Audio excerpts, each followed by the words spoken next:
Siskel and Ebert review, Kevin Costner falling for client Whitney Houston in The Bodyguard.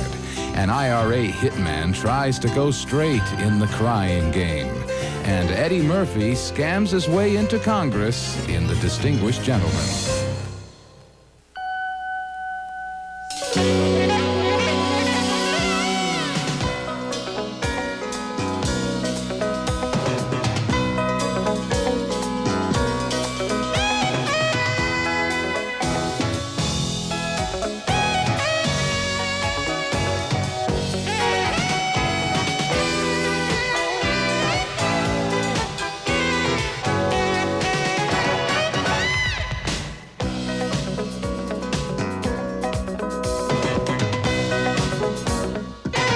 I'm the new congressman. I'm Congressman Johnson, and this is my staff here. I'm sorry, Congressman, I didn't see your pen. In fact, I still don't see your pen. What pen? Your member of Congress pen. It's Mr. Murphy Goes to Washington. Eddie Murphy, that is, playing a con man who goes to Congress in a new comedy called The Distinguished Gentleman. It's one of 5 new holiday films we'll be reviewing this week on Siskel and Ebert, along with Kevin Costner's latest, as well as films ranging from rural New York to rural Mongolia. Is there anything else but rural Mongolia? I'm Gene Siskel from the Chicago Tribune. And I'm Roger Ebert of the Chicago Sun-Times. Our first movie is The Distinguished Gentleman, which has as its comic premise a Florida con man with the same name as a popular congressman. Eddie Murphy plays the small-time con artist, and when the congressman drops dead, Murphy runs for Congress under the same name and wins and goes to Washington, planning to get rich off of graft and payola. On Capitol Hill, he quickly ties himself to the coattails of Lane Smith as the chairman of the most powerful committee in Congress. Hell, son, there's no better committee on the Hill. That is, if you're interested in fundraising. Oh, I am, very much. It's just that these other chairmen made pretty strong cases. These other chairmen aren't from your home state. They're not offering to take you under their wing. Look out for your future. One of the perks of being a congressman, you get to do macho things with rich guys out in the fields.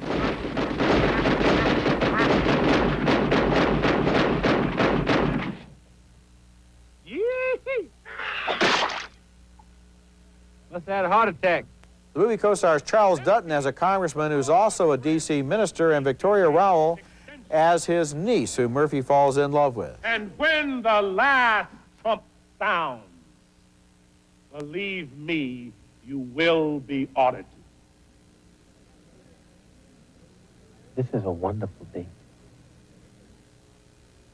Distinguished Gentleman has its heart in the right place, and I enjoyed the cynical way it portrays lobbyists as the most important people in Washington. When Murphy was horse trading his vote for dollars and learning his way around Capitol Hill, there were some moments of real humor, and Murphy is perfect for the role. I especially liked the way he pulls his telephone con games by imitating everyone from Martin Luther King to a telephone sex girl. But the movie is so slow. This material calls for high-energy performances and quick cutting for a screwball rhythm, and instead, director Jonathan Lynn allows his characters to stand around on the screen practically making small talk. Pick up the pace, and I think you'd have something Well, there. that's exactly. I was waiting for you. I was feeling bad if you weren't going to mention that, because I thought that the movie was directed in slow motion. Yes. I mean, and if there's anybody who requires some speed and pace to it, it's Eddie Murphy. You have a stand-up comic, in essence, and you're going to make him go slow, have Eddie Murphy tell his jokes slow. I mean, Beverly Hills Cop showed, for whatever it is, it showed the right pacing for what people expect and want in a Murphy movie, and it isn't here. There is one cute scene, and that's, as you said, in the lobbyist, where the guy says, which way do you want to vote? He says, I've got money for you on either side, which is a good There's scene. more than one cute scene in the movie. In fact, I think this screenplay could have been made into a terrific movie. It had been directed differently. One of the problems in terms of pacing is the supporting actors. Now, the two guys, the Latino guy and the older black man who are on Murphy's staff, both of them play it so laid back. I mean, every time they say something, it's like they wake up in order to deliver the line. And come on, let's get some energy here. And I thought the 3 included the woman, too, that his gang of little thieves that he brings to Washington. I thought that was a really underwritten group of characters, and it should have been written sharper and funnier, too. Okay, next film.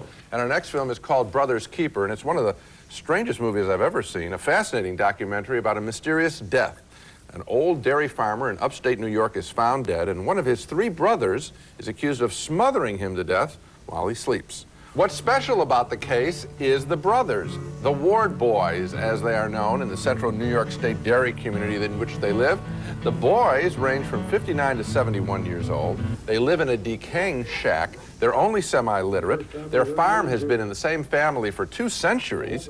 Inbreeding, one suspects, has had its effects. And yet, when Delbert Ward is accused of murder, his incredulous neighbors rally to support him. To Delbert, that was a party. He didn't realize, I don't think, we was trying to raise money for his defense so he wouldn't go to prison. Nobody'd ever give the Ward boys a party. Not ever in their life. The movie mixes interviews with Delbert and his friends with testimony taken from the trial. Here Delbert talks about how he came to sign a confession. What did they have you sign? 2 or 3 papers, then we had to put your initials on them. Did you read the papers? I couldn't see them because I didn't have my glasses. Can you read? A little bit, not much. Now, based on what you've seen, you may wonder why anyone other than the principals involved should give a hoot about some old farmer accused of murder. But Brothers Keeper is as riveting as any mystery Hollywood has made up. We're not sure midway through the story whether there is a big surprise waiting for us. There is a surprise. It doesn't lead, in fact, where we think it's going to lead. That's a surprise. And ultimately, what Brothers Keeper does, beyond a question of guilt or innocence, is uncover a hidden world, 18th century America, alive and sort of well in 20th century New York. I like this movie a lot. I liked it a lot, too. You know, we've often said how documentaries, especially the good ones, can blow away fiction films because they're so riveting. Yes. And in this case, it's not... First of all, the Ward boys are fascinating. Yes. And who did it is a question that we get interested in. What really moved me in the movie is the fact that even though these people are kind of decrepit and illiterate and poor and not very respectable, their neighbors immediately rally to them according to ancient American principles, which is to say, you deserve a free trial, you deserve not to be framed before your trial, you deserve to be interrogated with a lawyer there, especially as one of the guys says, all you have to do is look at Delbert and you can see he needs a lawyer in order to be questioned. And these people instinctively know what the rights of every American citizen are, and they act on that. And that, I think, is one of the strengths of our country, is that every single person in this country has or should have an instinctive feeling about what's right and what's wrong. Well, the heroism does come in not where you're looking at it. You're looking at it in going to be, let's say, the lawyer who defends them or something, and the real heroes are the neighbors. The people having the bake sales, the people raising the money, the people who care in fact, that justice is done. And it's kicked off with an older couple in the community who are even older than the Ward boys, it's nice to see Brothers Keeper, it's playing from market to market around the country. It's one of the best movies you're going to see this year. Coming up next, Kevin Costner is the bodyguard hired to protect Whitney Houston. He's here, isn't he? He might be. And you're ready to die for me? It's the job. And you do it? Why? I can't sing. Kevin Costner finds himself falling for Whitney Houston in that scene from our next movie called The Bodyguard, and although the ads play up the romantic angle in this movie, the screenplay is really more interested in the contrasting personalities of its 2 major characters. Kevin Costner plays an ex-Secret Serviceman who's now a professional bodyguard, and his new client is a music superstar played by Whitney Houston. When they first meet, it is not love at first sight. Houston is a pampered star who doesn't want anyone interfering with her lifestyle. Well, you don't look like a bodyguard. What'd you expect? Well, I don't know. Maybe a tough guy? This is my disguise.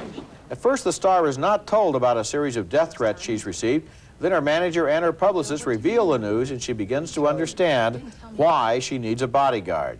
There were some letters before, Rachel. Same kind of thing. Threats, oddball stuff. We didn't want to worry you, sweetheart. And somebody got into the house. Someone was in my house? One of the movie's most effective scenes involves a club concert where she is essentially unprotected against a mob of her fans. You know, forget the crazy death threats. If she doesn't sing, she's dead anyway. Listen, handled properly, this whole thing could be good for $1 million worth of free publicity. One word. Yeah, well, it could clinch the nomination. One word in print about this, about anything. Okay. There is a love story in The Bodyguard between Costner and Houston, but writer Lawrence Kasdan and director Mick Jackson are more interested in the interplay between these two people who are as close as life and death and as distant as boss and employee. I actually found the movie's thriller elements less interesting than the tension between these two different personalities, and the big surprise ending is really contrived. Houston does a fine job in her movie debut, however. I think she has the kind of look and personality that the screen loves, and Costner is interesting as a man who actually seems to value his job more than his life. I vote thumbs up, but not for the solution to who's sending the death threats. Well, that was a little easy to figure out. I liked it as, rather than a love story, I'd describe it as a respect story. Because I think what really happens is, you're not going to see, I mean, people, if they're expecting to see them roll around in bed together and have a lot of sex, that doesn't happen here. I think that what you really see is sort of grudging admiration for the skills that each has, and that develops. And then the movie just works in old-fashioned movie ways, which is you got two charismatic stars who are great to look at. She is glamorous. We want to eavesdrop on what the lifestyle might be really like if you make all that money in the music business, and what does she live like, and what's her Bel Air home look like. And then you got Costner, who's doing this sort of American Boy Scout thing, and he does it as well as anybody. There's good chemistry there. The movie directed by Mick Jackson, who made L.A. Story, the Steve Martin picture, and he has a good understanding of how L.A. works, how the people in the various jobs around the star compete with each other, and they're jealous with each other. They're looking for power within the palace compound, and that's very interesting. All of that stuff is good. And Houston, I think on the basis of this film, she's a movie star. Well, she was really smart to take this role, and she's more than equal to it. Coming up next, the new film from the director of Mona Lisa, a story of Irish terrorism and love. It's called The Crying Game. Shouldn't I go? Yes.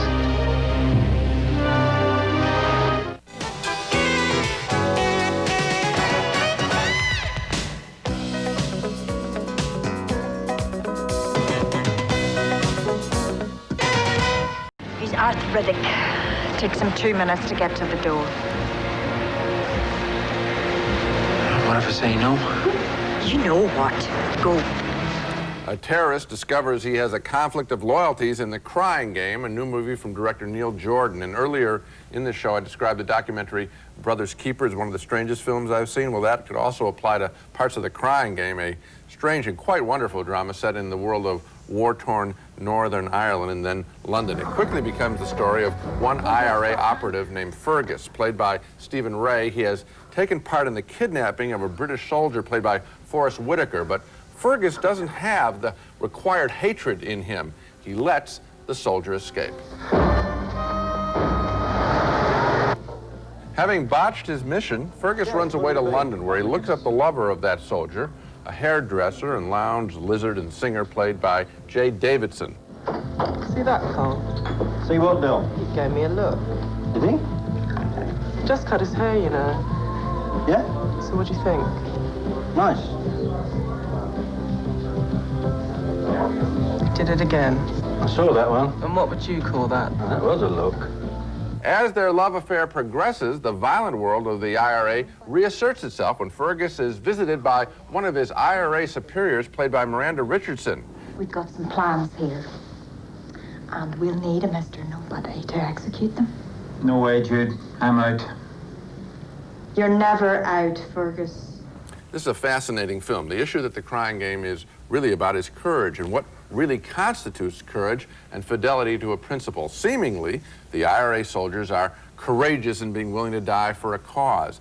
But there is another cause that we see develop in this movie that involves greater courage, the bond between two people. The Crying Game has stunning plot twists and a wonderful set of performances. This is a movie about the same kind of unlikely partnerships that director Neil Jordan has explored in his first film, Mona Lisa, with Bob Hoskins, and The Crying Game, and this is quite a compliment, I think. The Crying Game is just as good. The Crying Game, once again, on this show, we have two movies that I think are going to be on my best 10 list this year, Brothers Keeper and The Crying Game. And in the case of The Crying Game, what's amazing is how the movie keeps redefining itself. You think it's going to be about the IRA, then it's not. Then it's about a relationship, then it's about something else. And at the end of the film, you realize that it has kept you interested all the way through by surprising you with one development after another.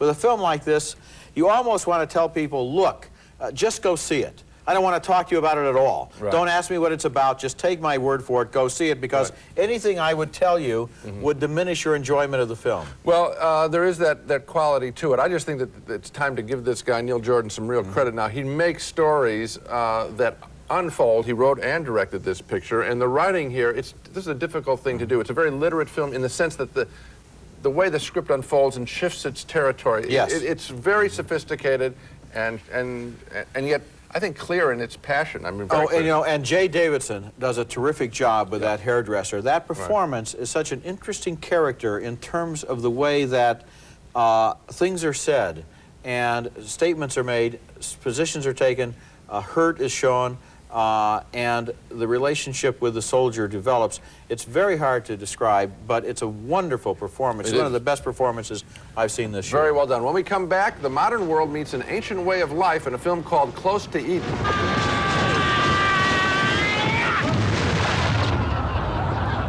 Our next film is named Close to Eden, and it tells an odd and enchanting little story about a family of Mongols who live in a vast prairie near the Chinese-Russian border. They're sheep farmers living a self-sufficient life far from any city, but the movie doesn't turn them into noble pioneers of a return to nature.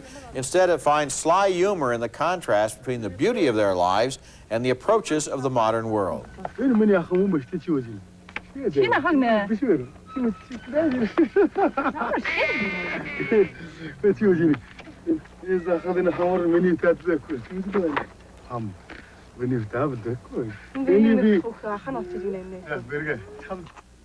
A visitor from civilization, although he is hardly as civilized as the farmers, is a Russian truck driver whose truck gets stuck in the wilderness.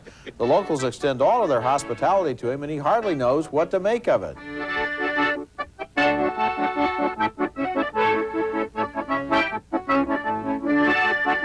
Now, there isn't any big message to Close to Eden. There's no earth-shaking revelation or big dramatic climax. Instead, this movie is a sly, observant comedy contrasting the basic happiness of this family with the busy world outside.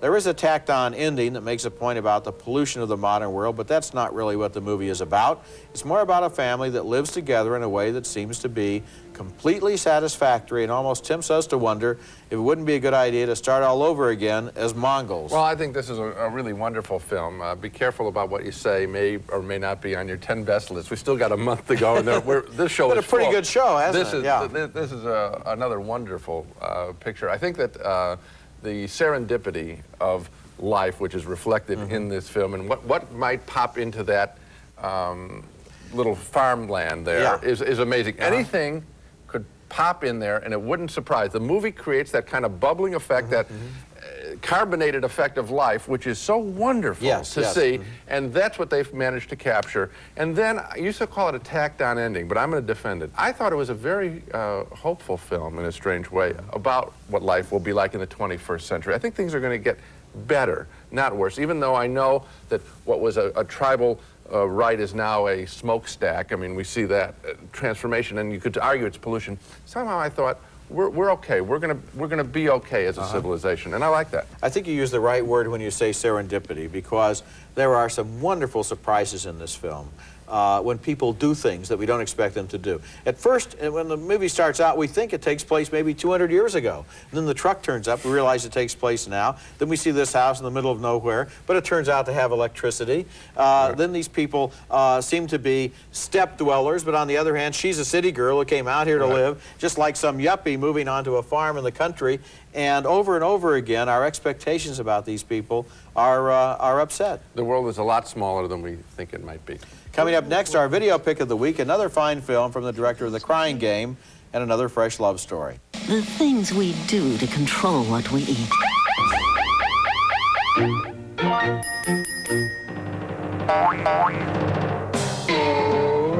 Now you can give in to your craving for snacks the smart way. Introducing Orville Redenbacher's Smart Pop. Compared to potato chips, new Smart Pop has 80% less fat and a third fewer calories, so you can eat and eat and eat and not feel the least bit guilty. New Smart Pop. From Orville Redenbacher, of course. Of course. Let's not unpack. Do it tomorrow. I wish we were still in Vienna. Me too. Here, this'll take you back. Chocolate. This reminds me of the coffee that we had that night. New Viennese Chocolate Cafe. Rich coffee with a touch of luscious chocolate. That was my favorite night in Vienna. But we never went out. Celebrate the moments of New from General Foods International Coffees.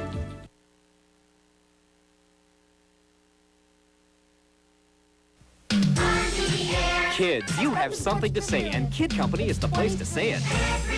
Kid Company, the radio talk show from a kid's point of view. Join Josh and the Kid Company gang each week for interviews, news, sports, trivia, prizes, and fun. By kids, for kids. So listen to us, and we'll definitely listen to you on Real Live Radio, Kid Company. Get tuned into Kid Company this Saturday at 5 on WBZ AM 1030. When Jeffrey catches a cold, we see the pediatrician. I love my pediatrician. He's my dad. He recommends Dimetap Elixir. Doctors have recommended the Dimetap brand over 200 million times. It relieves sneezing, nasal congestion, runny noses. And Jeffrey really likes the great taste. Doctors recommend Dimetap for their families and yours. Now get the great taste of Dimetap Elixir in new Dimetap chewable tablets. Siskel and Ebert's Video Pick of the Week, brought to you by Orville Redenbacher, the first and last name in popcorn. Director Neil Jordan isn't a household name in America, and he probably isn't even in his native Ireland. But if you are intrigued by a review of The Crying Game earlier in the show, you might want to check out on home video Neil Jordan's other fine film, Mona Lisa, from 1986, with Bob Hoskins as a mob chauffeur hired to drive call girl Kathy Tyson around London. They form an unlikely friendship and love affair, and Hoskins tries to protect her from his angry employer, played by Michael Caine, who wants to use Tyson in a blackmail scheme. You trying to be funny, Georgie? I told you, Dennis, she drinks tea. You are funny, Georgie. Yeah, suppose I am, yeah. Get something better. Well, how do you mean, better? I mean, dirty, nasty, slimy, kinky. The similarities between Mona Lisa and The Crying Game are striking. In each case, we meet unlikely lovers whose fidelity is tested in the face of life-threatening pressure. In Mona Lisa, Hoskins and Tyson are fresh and sharp in a terrific thriller that argues that falling and remaining in love is one of the boldest actions anyone can take in the world today. Mona Lisa is available on tape and disc, and I strongly recommend you rent it. Now let's recap the movies we reviewed on this show. 2 thumbs down for The Distinguished Gentleman, the Eddie Murphy comedy. 2 thumbs up for Brother's Keeper, the fascinating documentary of a dairy farmer accused of murdering his brother. 2 more thumbs up for The Bodyguard, a new-fashioned Hollywood romance with Kevin Costner and Whitney Houston. 2 more thumbs up for The Crying Game, Neil Jordan's superb film about terrorism, romance, and secrets. And 2 more thumbs up for Close to Eden. So a lot of good pictures this week. The small ones while we're getting all these big Hollywood productions coming out. Brother's Keeper, Close to Eden, and The Crying Game. These are movies that don't play in a million theaters. You have to look in the ads to find them. They don't run for weeks. You have to make a decision to go see them, and they're worth it. That's it for this week. Next week we'll be back with reviews of more new movies, including A Few Good Men, a courtroom drama starring Tom Cruise, Jack Nicholson, and Demi Moore, and The Muppet Christmas Carol with Michael Caine as cranky old Ebenezer Scrooge. That's next week, and until then, the balcony is closed. It's America's favorite jelly bean, Jelly Belly, now appearing at theaters and video stores with good taste. Jelly Belly beans, try them, you'll love them. St. Ives Swiss Formula Collagen Elastin Lotion. St. Ives Swiss Formula soothes and softens dry skin instantly, naturally. St. Ives Swiss Formula. To give your dog a delicious, meaty taste and variety of flavors, please don't bother the butcher. Try new Butcher's Blend and Butcher's Burger brand dog foods. Experience Santa Fe Cologne for her, for him, forever, and discover why it gets pretty hot in Santa Fe.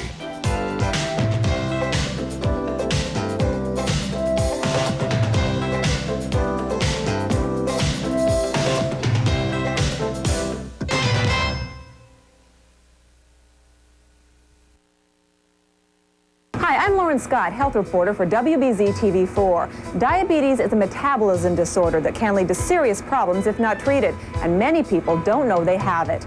To learn more, call 1-800-229-2559.